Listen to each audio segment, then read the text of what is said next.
This is a demonstration on using a Sencore TC130 checking a 6AQ8 valve.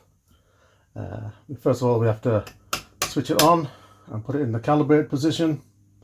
The needle will slowly move up and it'll go to the far right, and when that's done you know that the meter is being calibrated. If you need to change it at all, you just move this control. And the first test with this 6AQ8 valve is going to be for a shorts test. So we need to put it in a short position. And the needle goes to the 0 there. It's not on the complete left hand side of the scale. It's about a division up. It's a very easy tester to set up. And for the 6AQ8, it's simple. It's A, B, C, D controls. And it's 6D, 6B. So A is 6, B is D, C is 6, D is B. And all we're going to do, there's a 3 there, and that tells us which socket to put the valve in. So I'll go ahead and do that now. And this is actually a faulty valve. It's got a leakage, grid leakage, but we're going to do the short test first anyway. And we're going to let the valve warm up. And to do the shorts test, all we do is rotate this control here all the way around. And we're looking for some neon glow there.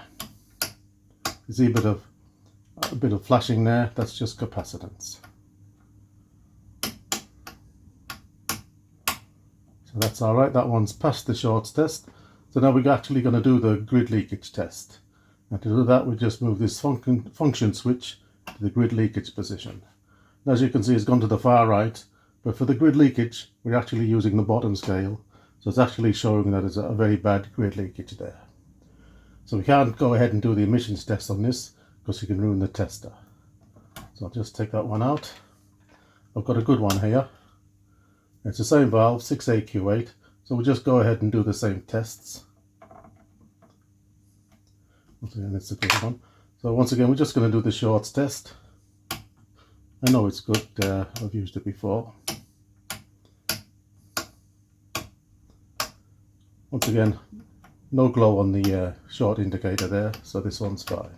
So it's back in the B position, and so we can do the grid leakage test on this now. As you can see, it hasn't moved at all, so it's an excellent valve regarding grid leakage.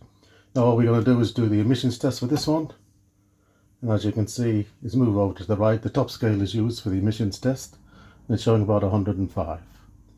Now the next test we do is actually it's a dual triode valve, so we're going to do 2 tests on this one. And for the next test, it's 66, and D actually goes to G. Now if you want, you can take the valve out while you change the controls here, but the simplest way to do it is just put it in the shorts position and move this one here round to the G position for the second test. We can do the grid leakage again, which is like 0. And once again, for the emissions test, it's just about the same reading. It's about 105. Well, that's all for now. Thanks very much.